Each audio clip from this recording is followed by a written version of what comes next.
Tudo bem, minha gente? Nós estamos voltando aqui para o nosso estúdio agora para falarmos no AgoraLink, o seu espaço de pensar em voz alta, que nós temos aqui toda semana, todas as quartas-feiras, com o meu querido Verde Monteiro, que já está aqui olhando para minha cara, lépido e fagueiro, feliz da vida e de boia nos braços. Está chovendo muito ainda aí, Verde? Como é que está a situação em São Paulo? Olha, a situação essa semana, a gente já passou por um pé d'água tremendo, né? Que inundou parte da cidade de novo. Ontem a gente via, por exemplo, uma imagem muito triste, assim, um monte de carros elétricos em uma concessionária em Guarulhos boiando. Você tem ideia, né? Meu Deus. Então, bem difícil. Ontem, por volta das 4 da tarde, caiu uma chuva assim tremenda e o dia virou noite e foi uma dificuldade para o pessoal chegar em casa. Eu, inclusive, quando cheguei aqui não tinha luz, não tinha energia. Imagina. Essa sequência de chuvas pesadas assim não é normal em São Paulo, né? Acontece uma chuva ou outra, espaços, mas não, uma atrás da outra assim direto, não é uma coisa normal, né? Olha, em alguns verões a gente assistiu situações como essa. No começo do mês de janeiro é muito típico isso acontecer, o tempo muito mais abafado. Até os primeiros 15 dias de janeiro são sempre dias assim de você, quando você for sair de carro aqui, você pensar 2 vezes. O que está acontecendo? O que está acontecendo agora, que eu acho que a intensidade é maior. A intensidade realmente da chuva e assim, acompanhada de ventos, acompanhado de raios e granizo, que é a novidade do verão paulistano, é granizo. Então, assim, é bem difícil assim, para você deslocar na cidade. Você que já esteve aqui nas terras de Piratininga, de São Paulo, né? Você conhece muito bem a geografia aqui da cidade, né? Tem lugares mais altos, lugares mais baixos, né?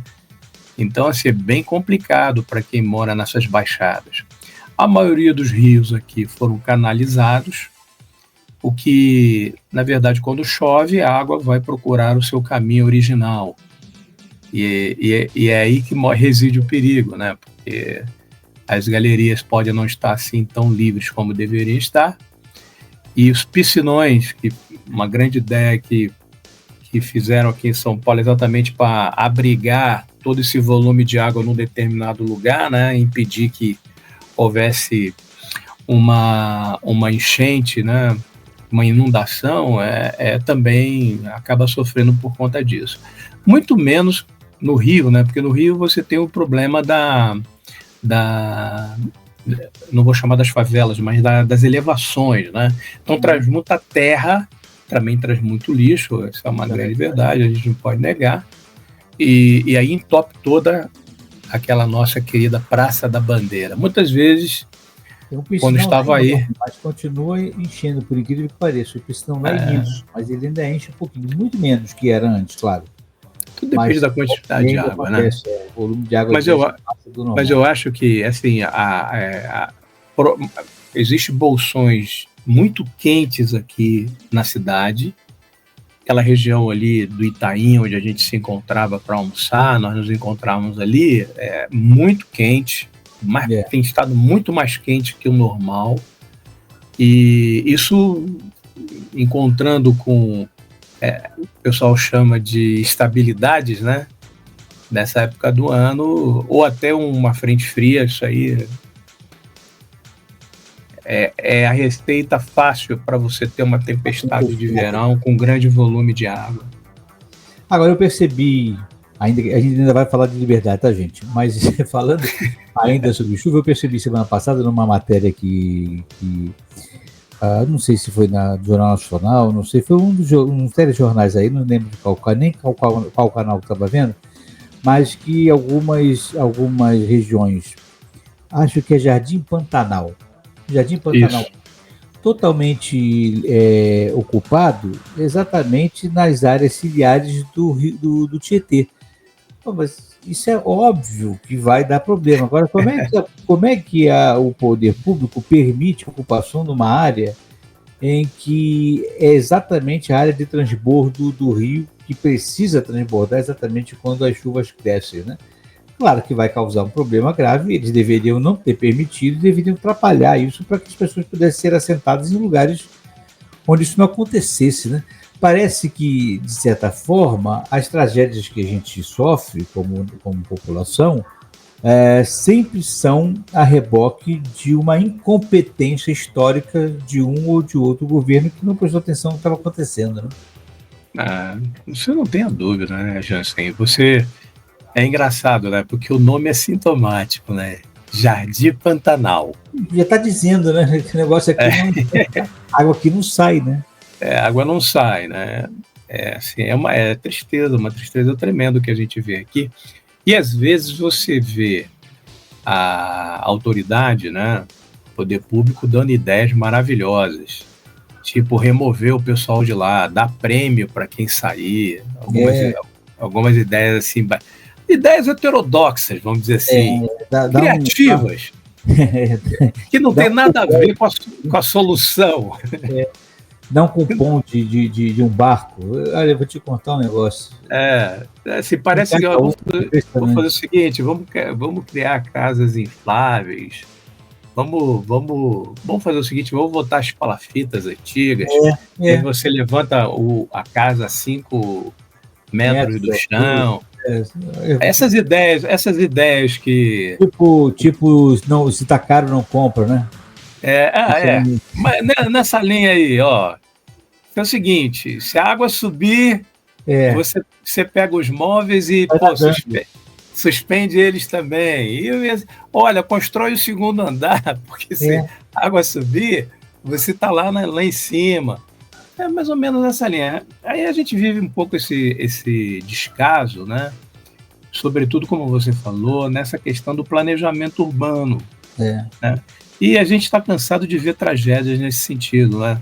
Então, aquelas chuvas lá em São Sebastião, no litoral norte do estado, é resultado exatamente disso. O pessoal vai ocupar as áreas. Exato. Eu me lembro ali em Niterói, há muitos anos atrás também, puxa, uma situação complicada. Você passava ali e falava assim, cara, isso aqui é muito íngreme.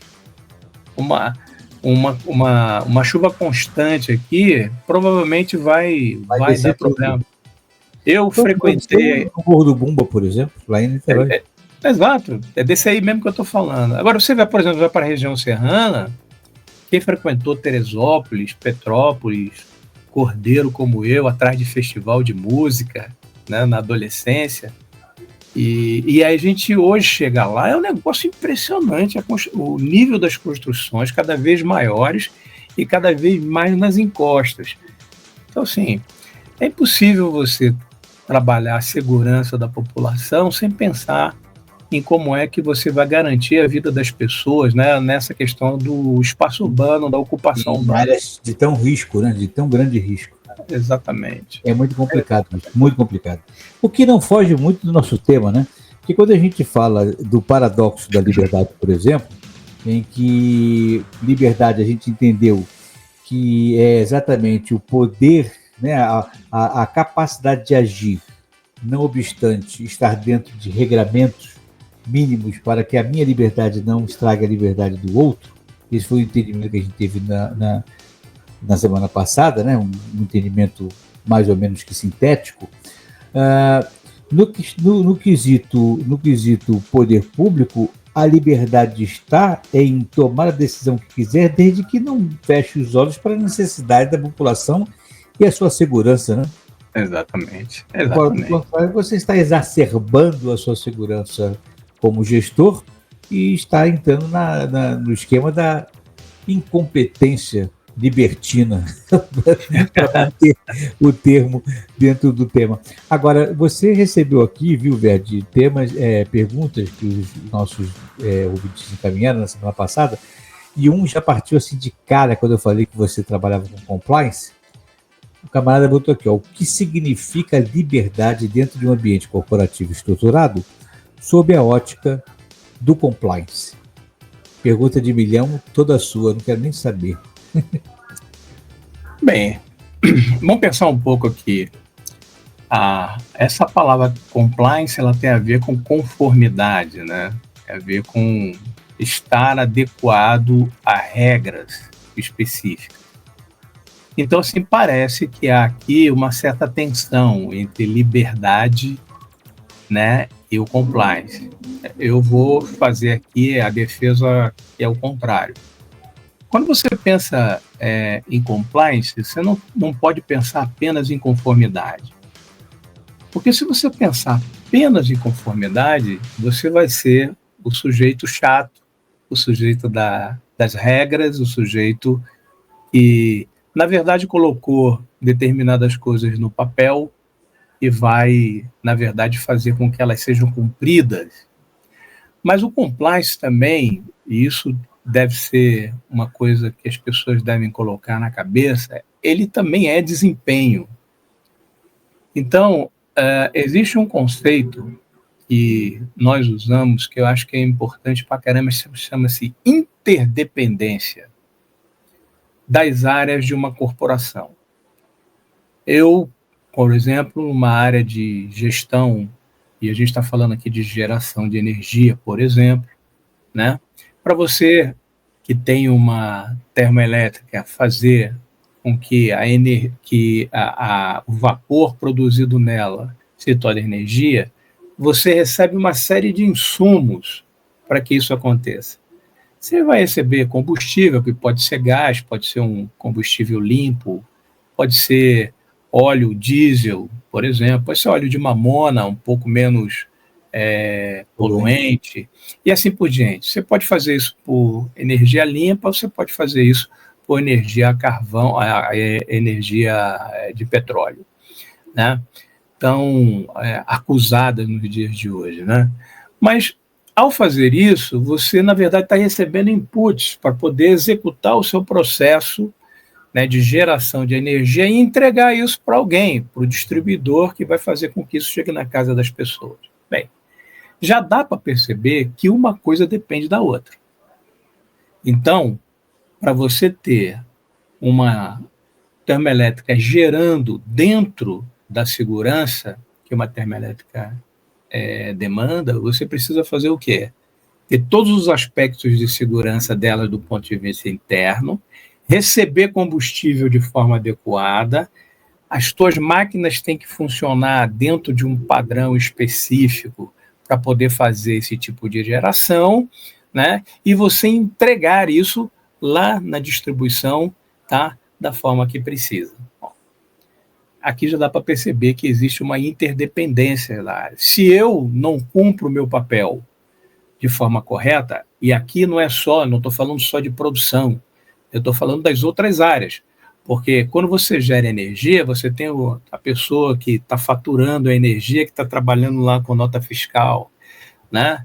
E aí, compliance em cima da pessoa, conformidade, mas ela tem que pensar em desempenho. Então, o compliance, ele tem que ter essas duas vertentes. Você tem que estar preocupado como gestor em como é que você está na conformidade, como é que essa conformidade, a melhor conformidade possível, tá? Dentro da liberdade que você tem, produzir o desempenho necessário para que... O melhor desempenho. Exatamente. Porque é muito fácil a gente simplesmente estipular regras. Travar o processo. Você trava o processo. Isso pode parecer um contrassenso, né? Olha, mas peraí, quer dizer então que a gente vai abrir as sessões? Não estou dizendo isso. Teu processo tem que ser perfeito. Teu processo tem que ser bem desenhado. A sua regra tem que fazer sentido, né?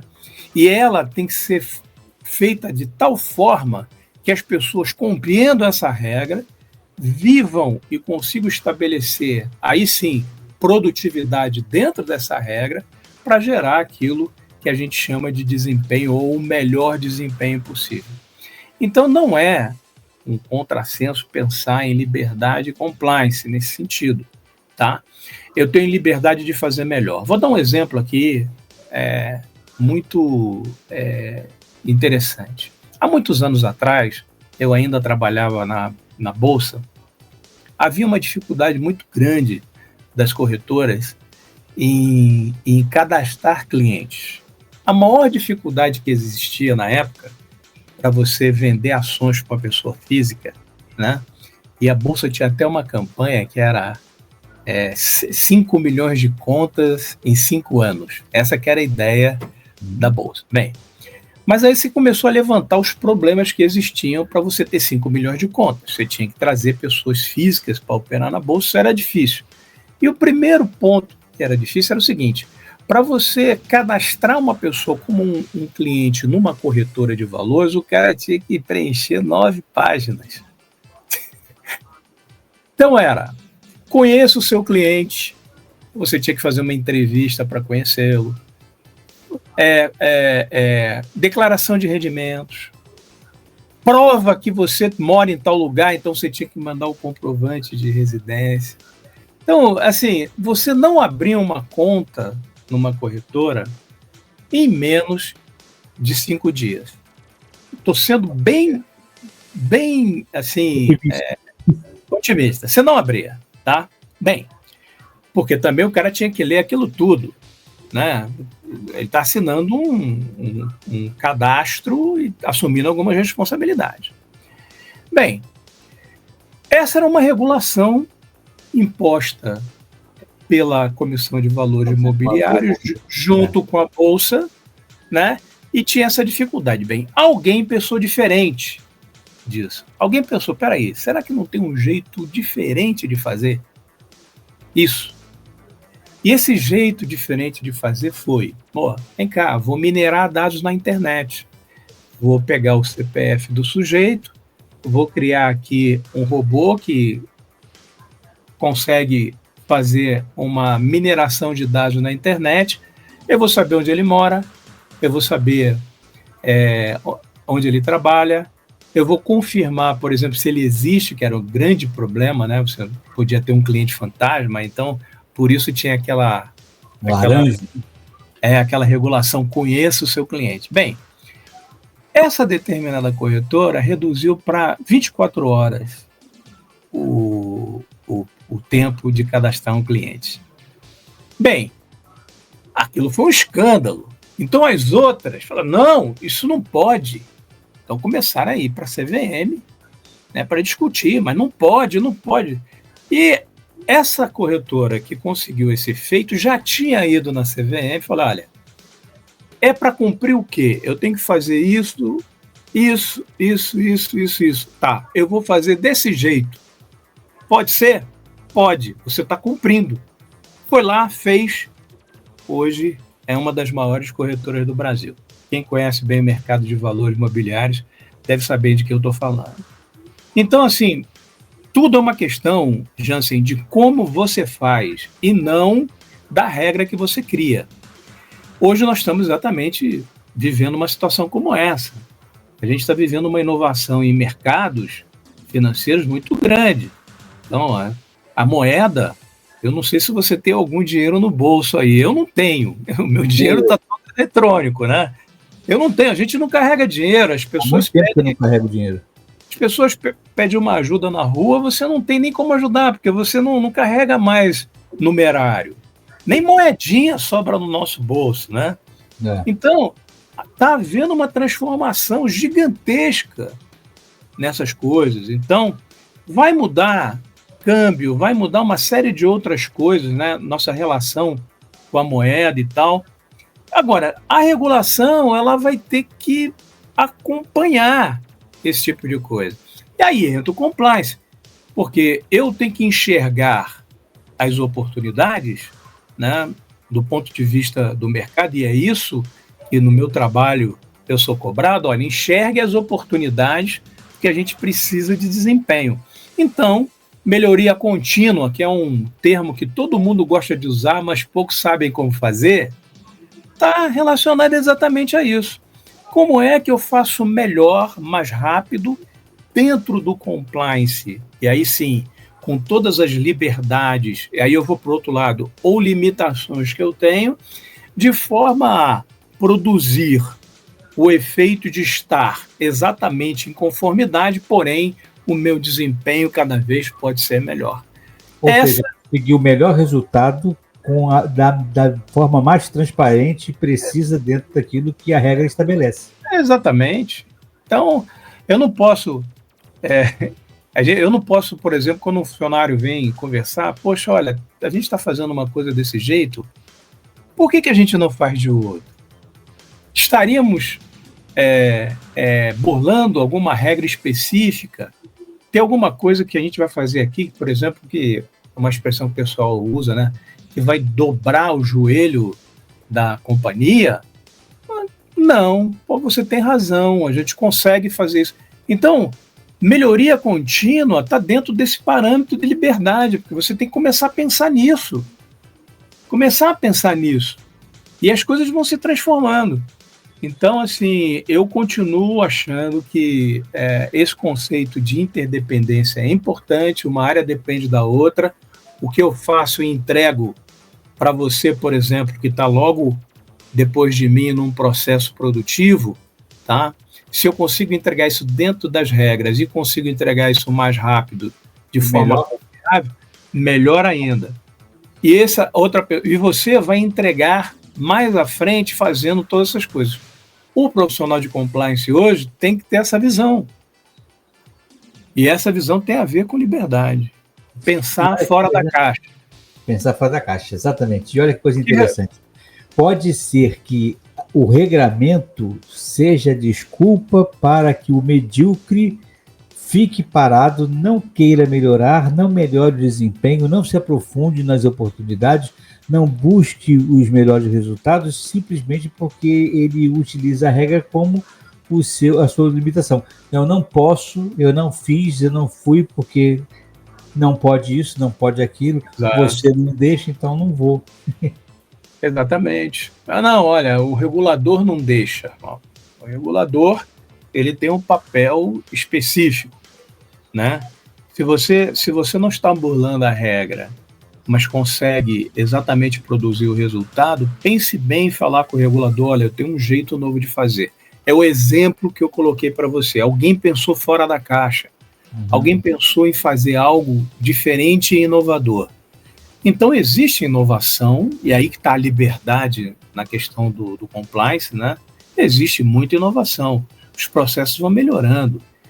Aí tem um aspecto importantíssimo que tem a ver com a tecnologia. À medida que a tecnologia vai evoluindo, você também vai incorporando, né, essas facilidades ao seu processo. Então, tem coisas que você não precisa checar mais. Então, antigamente o pessoal usava assim, quais são os pontos de controle que você tem? Eu falei, olha, eu tenho poucos pontos de controle. Por quê?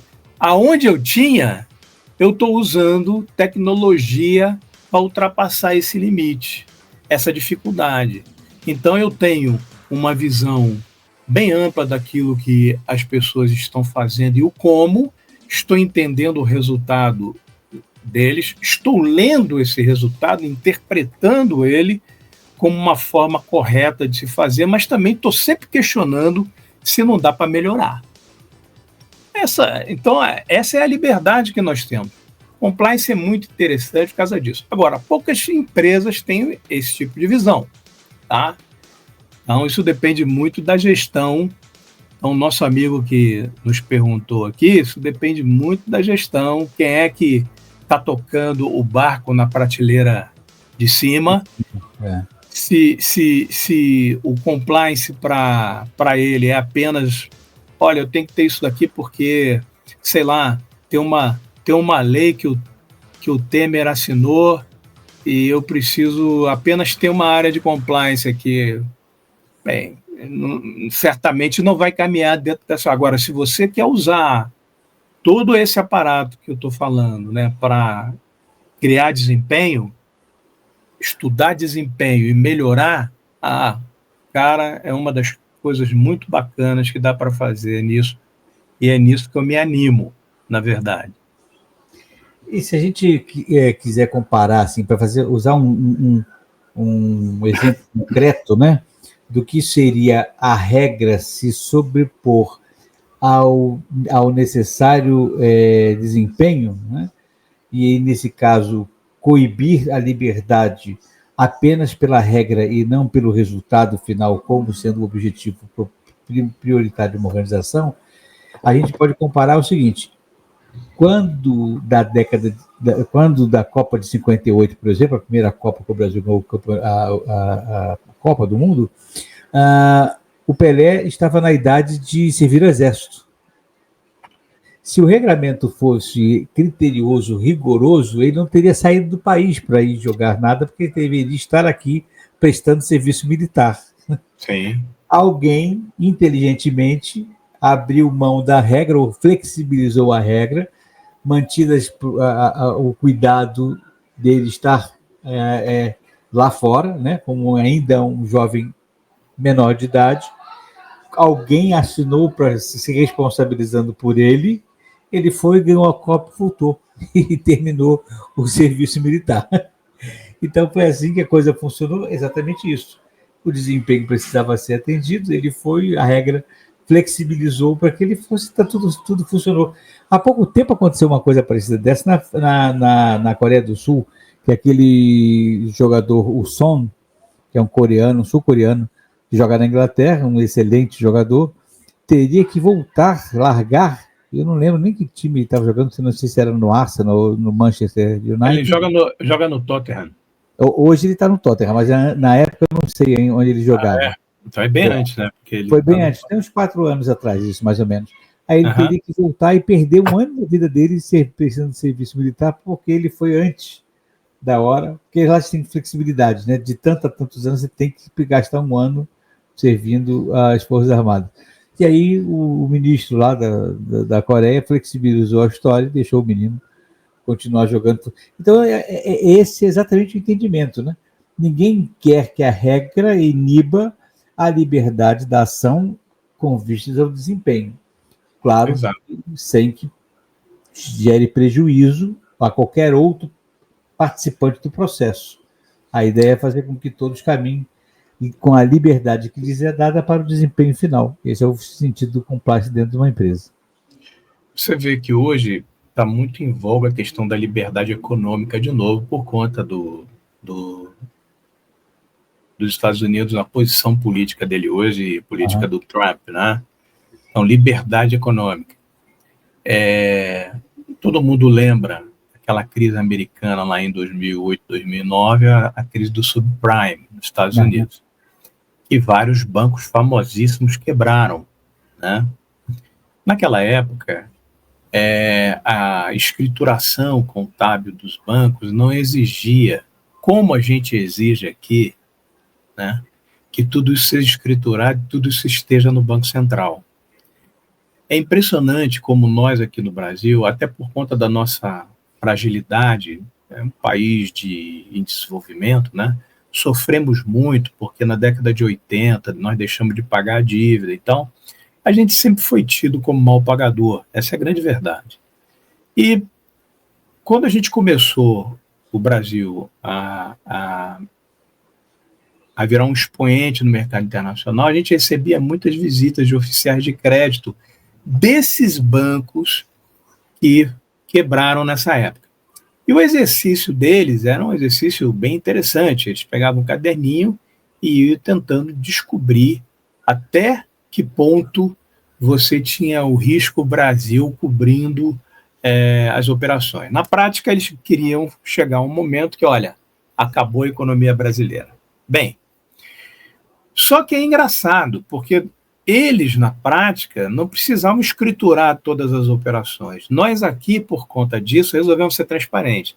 Então, por exemplo, não tem hoje nenhuma operação, nem ativa e nem passiva de banco que não tenha que ser registrada num lugar e que seja vista pelo Banco Central. Agora, nos Estados Unidos, o Trump está dizendo assim, ó, está liberado. Inclusive, as empresas não têm fiscalização. É interessante, é liberdade econômica. Todo mundo faz aquilo que tiver, as noções contábeis, tá? Estarão ali, vão ter auditoria, continua a mesma coisa. Só que você não precisa ser tão transparente quanto você era, para demonstrar o seguinte: eu sou um banco sólido, eu mostro tudo numa conta só. Então, Jansen, a nossa diferença aqui é exatamente essa. Bem, eu posso decidir ter essa liberdade, né, e é crucial de discutir liberdade econômica.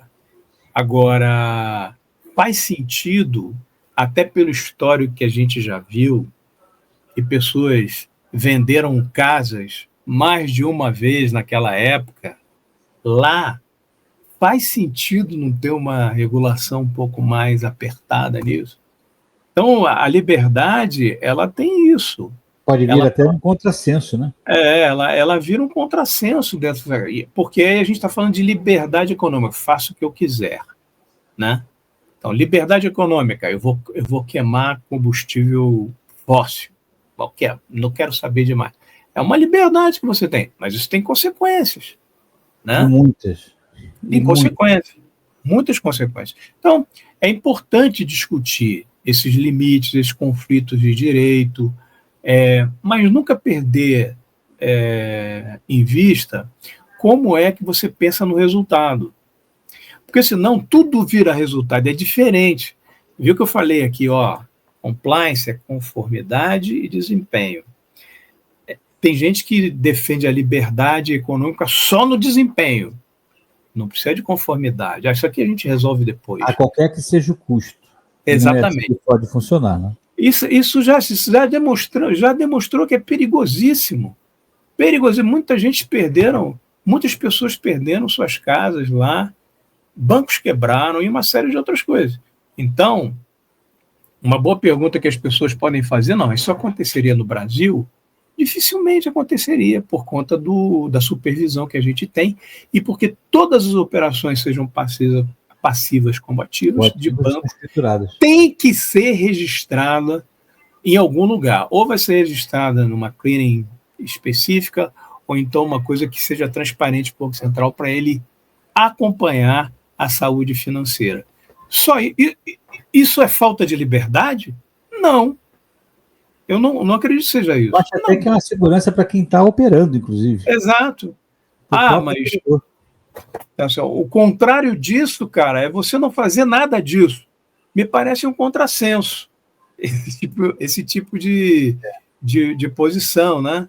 E jogar toda uma operação num risco muito grande, né? Gerando perdas para todos os players, inclusive os principais interessados, né?